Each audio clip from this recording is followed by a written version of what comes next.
Good afternoon, everyone. Thank you for joining the session this afternoon. So today we're talking about how smashing your sales targets by maximizing the performance of your middle players. Today I'm really pleased to invite Richard to have Richard Vidler from SIG in the room to talk about their experience. SIG for me is one of the little hidden gem companies that we have in the UK. They're a global player. They're a big corporate success from humble beginnings in Sheffield. And for everyone listening, if you haven't actually seen or heard of SIG, after this call, you'll see their beautiful red trucks all over the road. Richard, could you take a few minutes to introduce yourself and introduce SIG? Thank you, David, and thank you very much for inviting me here today. SIG, well, we are a PLC, FTSE 250 company. We were established back in 1957. A family firm selling insulation in Sheffield. We then went on to become a big global player. And here we are today with a 2.6 billion turnover, global company, predominantly delivering and distributing of construction materials to many different projects, many different construction sites. We've got about 10,000 employees throughout our organisation. And again, we trade in all sorts of different markets, from infrastructure to rail to construction projects, just to name a few. And we've got, as you mentioned, our bright red vehicles out on the road network in the UK today. We've got about 1,200 of them out there, actually. And from a distribution point of view, we have about 700 locations, which we've got a hell of a lot of storage space with in our warehousing, about 5 million square foot of warehousing facility there. That's a bit about SIG. Good. A bit about yourself and your role there. Yeah, I work for SIG UK as a national sales director. I've been working with the company now for about 10 years, and I'm basically heading up a sales team, specifically in our national accounts arena, engaging with main contractors and national house builders. So maximising the performance of your team is dear to your heart. Absolutely. It's all about sales, isn't it, in today's competitive market? Competitive as ever in the construction world. And absolutely, if we can maximise that sales performance by encouraging and motivating our staff, then that's certainly where we want to be. Brilliant. Okay, so if you have any questions as we go along, please put them in the chat window and we will come back to them at the end of the session. You can also join the conversation online using the hashtags and @IncloudAppsGlobal. So SIG has over 1,000 reps out and about, and it's really important that they accelerate the performance and deliver the best results, not only for the company, but also for the customer. It's a very competitive marketplace. So today we're going to talk about some of these issues that they had. So Richard, what was your vision? What were you trying to achieve with Salesforce?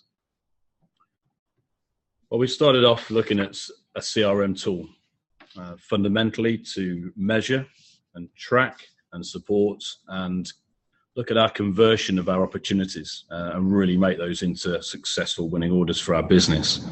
That was our aspiration. We've had Salesforce on board now for approximately 6 years.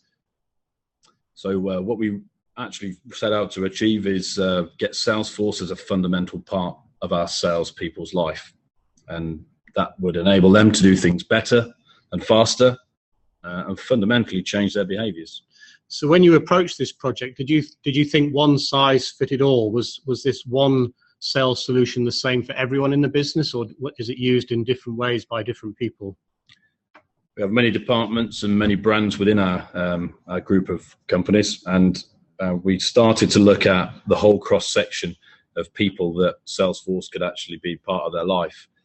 We started to look at our internal salespeople, our external salespeople.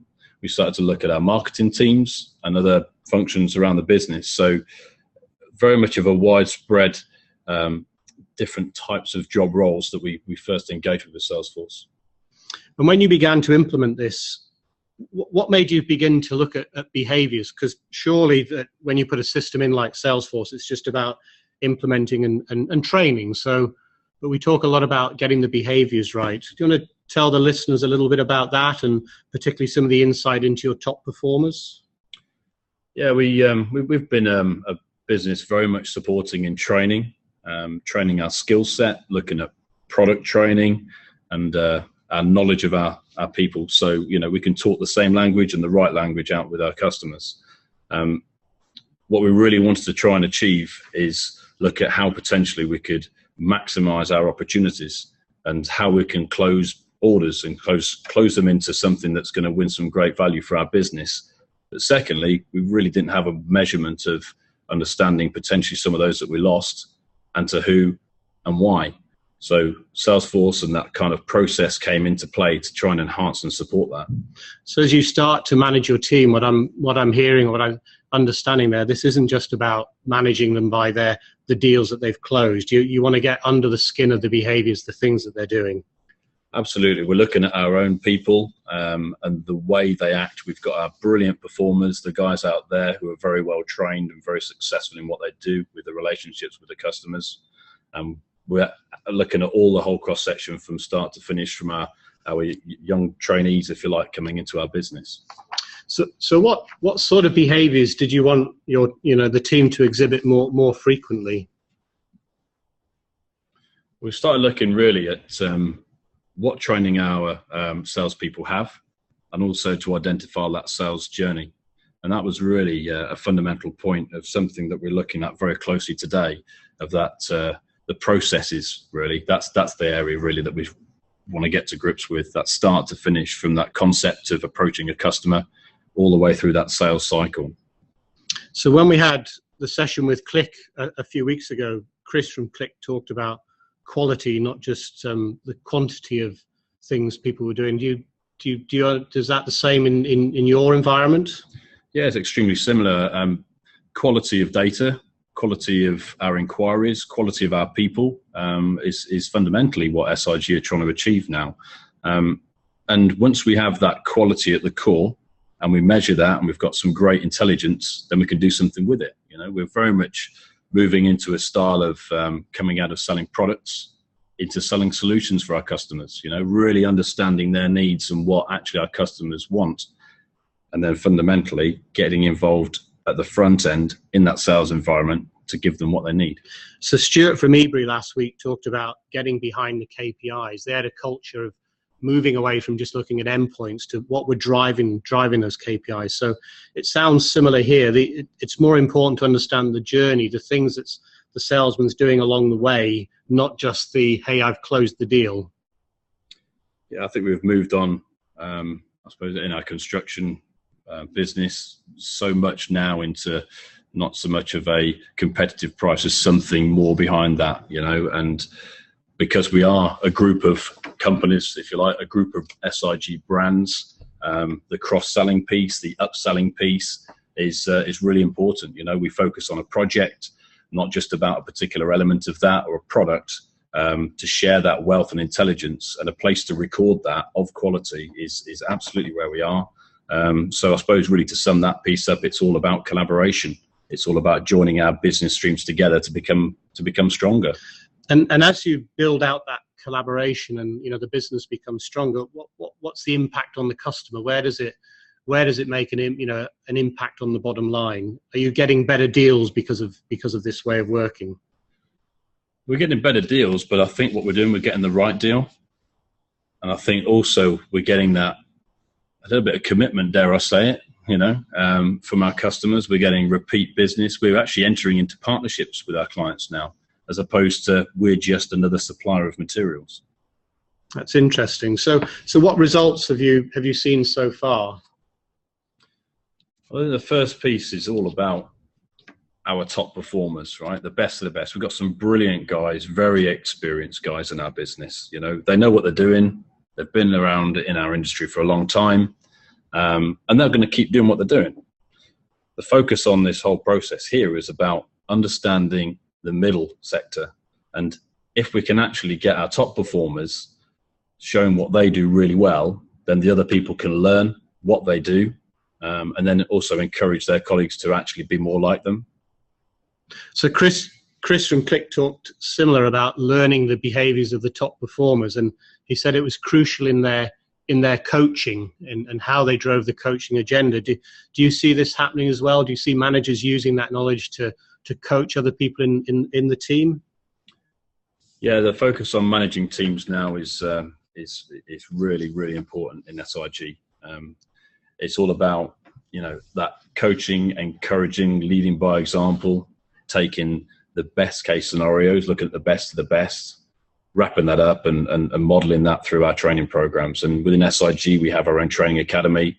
And as part of that sales journey training now, that's going to be the core of that. That's really interesting. And any financial results you could share with the audience? Yeah, I think one of the biggest shifts really is about gaining adoption, getting our sales teams really behind utilising Salesforce and its capabilities. We've seen an increase in our opportunities, our quotations, if you like, and our management of those quotations. We understand clearly about how we're going to look at closing those and why. So we're validating that process. Our closure rate as a result of that has been quite a modest increase. So in theory, we're winning more orders. Isn't that great? And then when we look at our activity rates, about our customer engagement, our events, our tasks, about how we're sharing and encouraging each other as one team, we've certainly seen a big shift in our salespeople's mindsets there. And those are key things. Those are the journey things, the increase in their activity rates, are the things they need to do day to day habitually. And they do those and they become better. And that's how you then get the increase in the likes of the new opportunities and the closure rates. Yeah, we start to look at our salespeople's KPIs, calls per day and that kind of ratios as well, and really get into the analytics. And now we've got a tool that measures that process. When we grab the measurement, now we've got an output, something we can start to use within people's appraisals and how we can develop those as individuals, really. Set some benchmarks. So you've really instrumented the behaviours in the business. You've got a really clear insight on those behaviours. Yeah, absolutely. Yeah. That's been probably one of the biggest changes, I think. It's been understanding how people work, what incentivizes them, and everyone's different, aren't they? So it's about using that and adapting to the right people. So that's an interesting point to then think about, the demographics of your users. You're a big organization, you span many different disciplines. So let's talk a little bit about, the different sorts of people in the business, the expectations they came into the business with, and how they worked, and did they bring any resistance? Yeah, don't get me wrong, David. This isn't a perfect process in any way, shape, or form. And naturally, we're going to have cynical people who didn't want to adopt, and really get to grips with this process. And we still do now, But we've got a lot of different people in our business. We've got guys who are kind of near retirement, but they know a lot of people and they know a lot of construction knowledge, and their customers rely on them to deliver the goods. As a flip side of that, we've got a lot of young, inexperienced people coming into our business that need some nurturing, that need some coaching. But the two ends of the spectrum there are probably people who are looking at a more of a traditional selling method versus the youngsters who are coming in who are looking very much about social media as being part of their lives. So definitely a whole spectrum, really. So you've got quite a complex sales process, many different products that you're selling, many different services that have to be coordinated. So, do people now have, with this transparency, do the reps have a much clearer view of the consequences of their actions? If a rep doesn't put the right information on opportunity, someone 5 stages in the process can't do their job properly. Has this transparency helped streamline that whole process?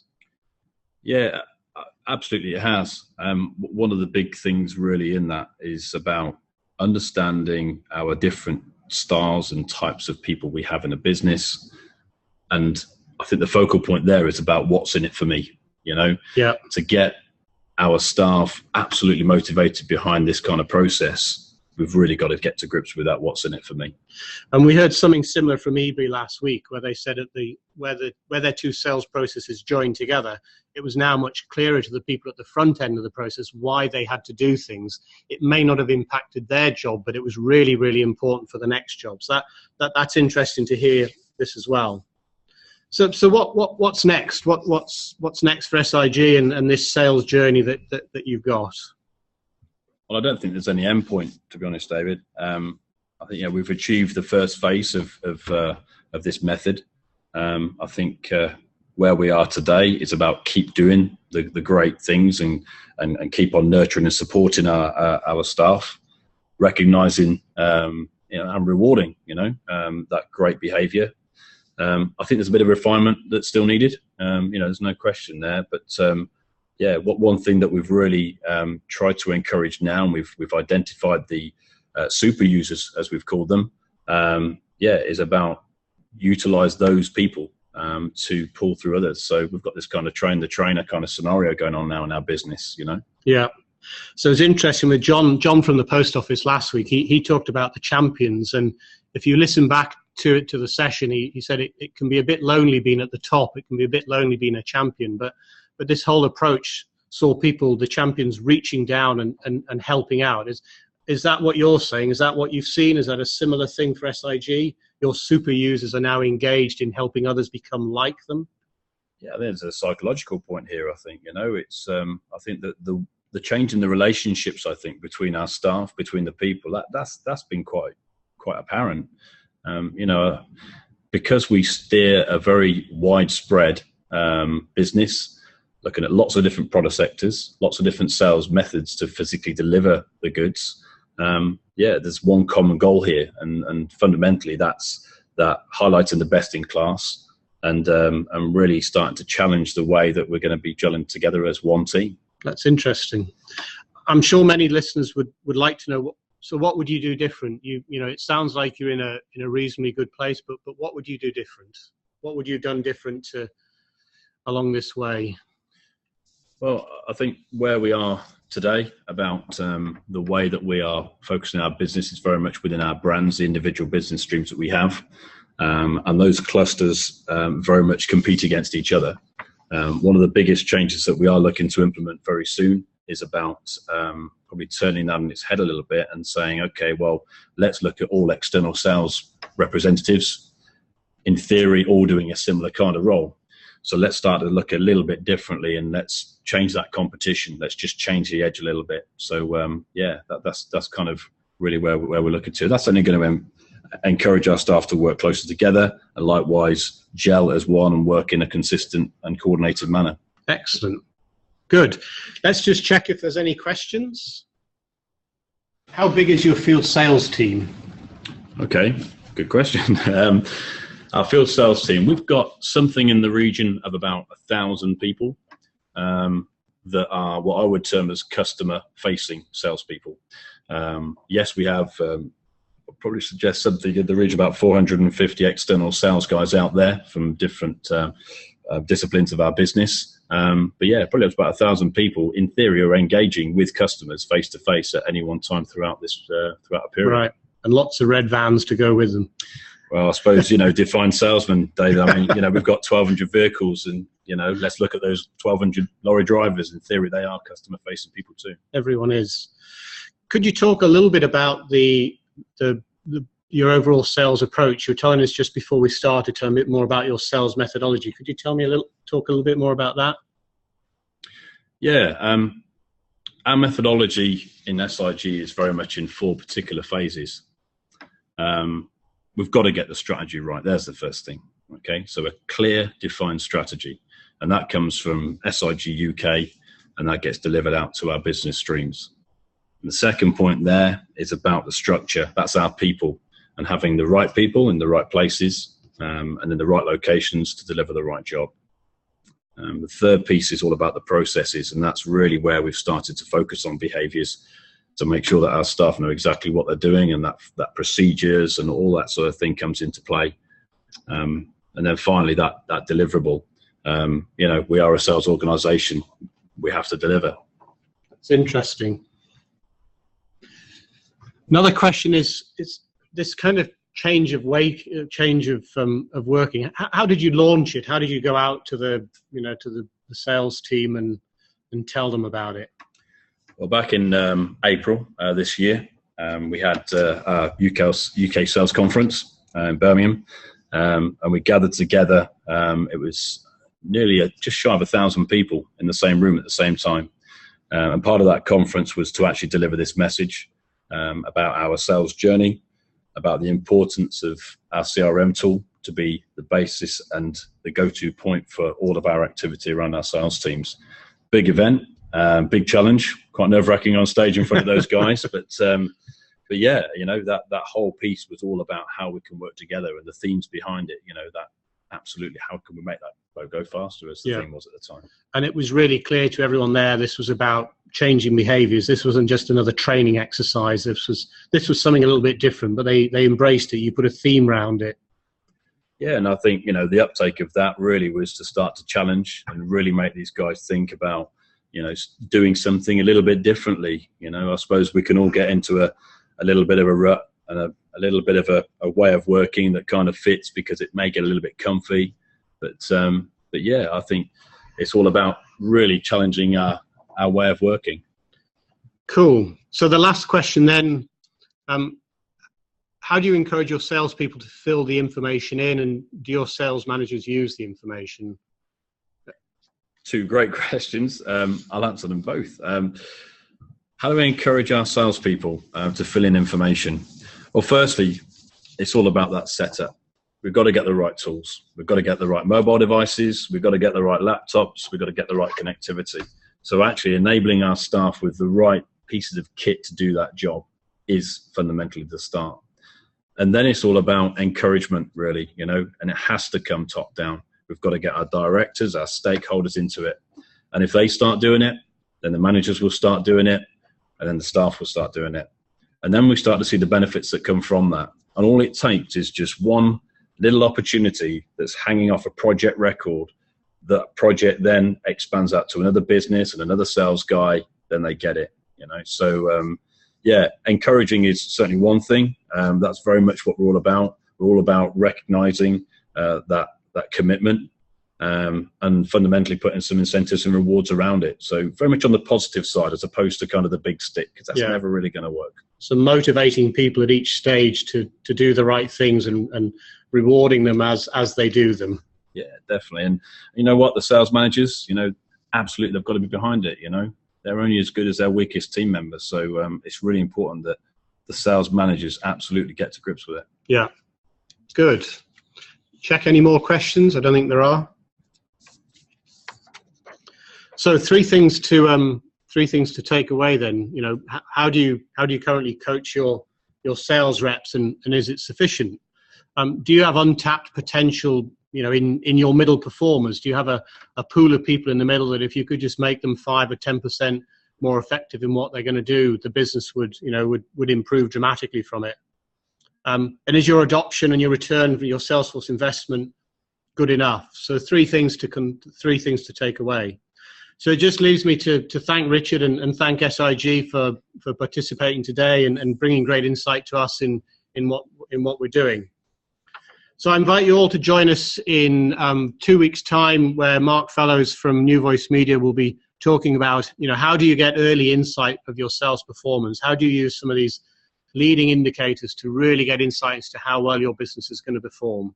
So please do register and come along to that session. Great to have you here, and see you in 2 weeks' time. Thank you.